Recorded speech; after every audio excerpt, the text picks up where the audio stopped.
Bạn có biết giờ đây Notebook LM đã có thể trực tiếp tạo file Excel phân tích dữ liệu và tạo được file PowerPoint có thể chỉnh sửa được. Đây là cập nhật mới của Notebook LM, biến nó thành một công cụ Agentic. Cập nhật này đã có từ đầu tháng 6 năm 2026 nhưng mới được triển khai hoàn toàn cho thị trường Việt Nam, kể cả tài khoản miễn phí. Hãy tìm hiểu những thay đổi và học cách dùng Notebook LM kiểu mới qua video này của mình. Hãy bắt đầu nhé! Thay đổi đầu tiên là Notebook LM có thể giúp bạn tìm nguồn tài liệu tốt hơn và thuận tiện hơn ngay trong ô chat. Thông thường với Notebook LM, để tìm các nguồn thông tin chúng ta sẽ tải chúng trực tiếp lên từ máy tính, add từ Google Drive, thêm các đường link hoặc tìm kiếm trực tiếp trên Internet qua ô search. Bây giờ mình có thể làm như sau, ngay trong ô chat với tất cả các nguồn tài liệu đã được chọn.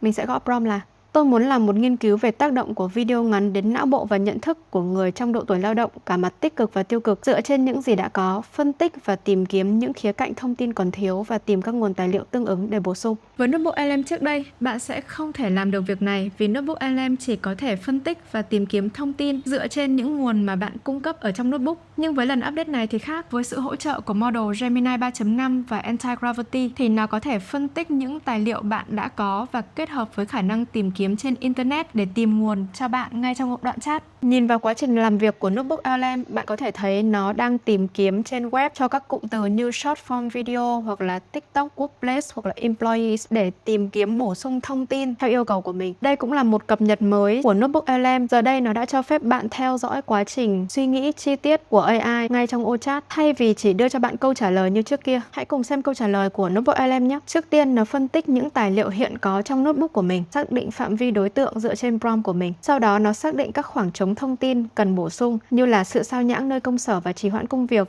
tác động của nghỉ ngơi công sở bằng video ngắn, vân vân. Sau đó nó mới tìm các nguồn tài liệu bổ sung và cuối cùng là nó cung cấp cho mình 5 nguồn tài liệu để mình bổ sung thêm vào trong cái notebook này. Mình có thể kiểm tra các nguồn thông tin này và nếu như thấy tất cả chúng đã hợp lý thì chỉ việc ấn import và các nguồn tài liệu này sẽ được cập nhật luôn vào trong notebook của mình. Có nguồn đầy đủ rồi, còn việc sử dụng các tính năng thì sao? Đây là thay đổi thứ hai của Notebook LM. Ví dụ như sau, mình sẽ gõ luôn ở trong ô chat là tạo một slide deck để trình bày về tác động của video ngắn đến não bộ và nhận thức của người lao động, sử dụng cả số liệu, biểu đồ để minh họa. Mình sẽ sử dụng đúng tên cái tính năng tương ứng ở trong Studio của Notebook LM nhé. Muốn tạo slide mình sẽ gọi là tạo slide deck. Muốn tạo infographic, mình sẽ viết luôn infographic ở trong prompt. Như vậy để Notebook LM có thể sử dụng đúng tính năng mà mình muốn. Trong lần làm việc này thì thay vì tạo luôn cho mình một slide deck, Notebook LM đã trả về cho mình cấu trúc slide deck với nội dung, thông điệp chính, các số liệu có trong từng slide. Sau đó thì nó đề xuất cho mình hai phương án triển khai. Một là sử dụng Content Studio có sẵn của Notebook LM và phương án 2 là tạo file PowerPoint dạng PPTX. Bây giờ thì mình sẽ lựa chọn phương án A trước, đó là sử dụng slide deck của Notebook LM. Sau khi mình gõ prompt này thì ngay lập tức trong Studio của Notebook LM đã khởi tạo quá trình tạo slide deck. Đây chính là khác biệt của lần cập nhật này trong Notebook LM. Trước kia để tạo slide deck thì bạn sẽ phải chủ động lựa chọn tính năng này, lựa chọn các tiêu chí ở đây và gõ mô tả nội dung slide mà bạn muốn tạo, sau đó thì ấn Generate. Nhưng giờ đây thì bạn đã có thể khởi tạo luôn việc tạo slide deck từ trong ô chat dựa trên kết quả làm việc ở trong những đoạn hội thoại trước đó và mình sẽ xem kết quả nhé. Slide deck này thì bản chất nó vẫn là slide dạng ảnh như trước kia thôi. Bạn sẽ có thể tải cái slide này về ở dưới dạng ảnh và không thể chỉnh sửa nó được với các tính năng của PowerPoint hay là Google Slide. Tuy nhiên, điều mình muốn nhấn mạnh ở đây chính là khả năng tự hành của Notebook LM giúp cho nó điều khiển việc sử dụng các tính năng có sẵn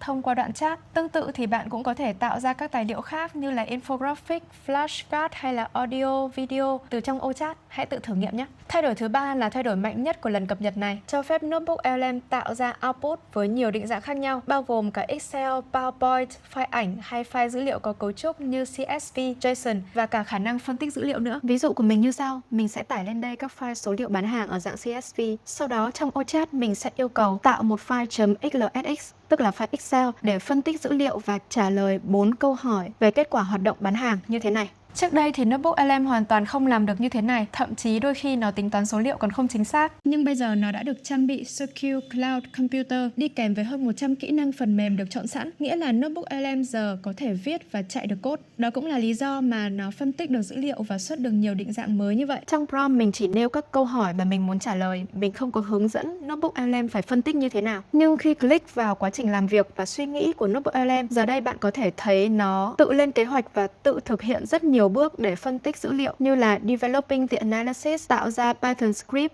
viết code để phân tích dữ liệu, kiểm tra timeline của bộ dữ liệu của mình, thiết kế workbook structure, vân vân. Quá trình làm việc này rất là dài và nó được hỗ trợ bởi khả năng viết code và chạy code của Notebook LM. Đó chính là khả năng agentic tự hành của Notebook LM. Dựa vào mục tiêu mà mình đưa ra thì nó tự lên kế hoạch rồi tự hành động, tự sửa lỗi cho đến khi ra được kết quả cuối cùng. Kết quả tạo ra, ngoài câu trả lời mình nhận được cho mỗi câu hỏi ngay trong đoạn chat như thế này, thì Notebook LM còn tạo ra cho mình một file XLSX. Khi click vào đây thì mình sẽ download được nó về. Và file này khi mở ở trên Excel thì nó sẽ như thế này ạ. Nó là một file có đầy đủ thông tin và được format rất chỉn chu, bao gồm có cả các file dữ liệu gốc của mình và file kết quả phân tích. Trong file này thì bạn thấy ở trong các bảng, các số liệu đều có công thức được đặt sẵn để mình có thể kiểm tra lại, và có cả các biểu đồ đã được vẽ sẵn. Đặc biệt các biểu đồ này được vẽ bằng tính năng biểu đồ có sẵn của Excel, tức là mình hoàn toàn có thể format và chỉnh sửa các biểu đồ này, như là thay đổi màu sắc này, thay đổi thiết kế hay là kiểm tra lại dữ liệu gốc. Tóm lại thì đây là một file dữ liệu hoàn chỉnh mà mình có thể kiểm tra lại tính chính xác của thông tin với công thức, kiểm tra lại tính phù hợp của các kết luận mà AI đưa ra. Mình và bạn với tư cách là người dùng thì sẽ phải tự kiểm tra lại tính chính xác của các số liệu này nhé. Nhưng ở đây mình muốn nhấn mạnh đây là một cập nhật rất là lớn của Notebook LM, vì trước đây Notebook LM không thể tự phân tích số liệu, tính toán và tạo ra các file Excel như thế này được. Với tính năng Data Table có sẵn ở trong Notebook LM thì bạn cũng có thể tổng hợp thông tin ở dạng bảng ấy, nhưng mà file nó sẽ không có các công thức phân tích chi tiết và cũng không được format sẵn đẹp như là file Excel mà mình vừa show cho bạn. Tiếp theo, mình lại yêu cầu Notebook LM tạo ra một file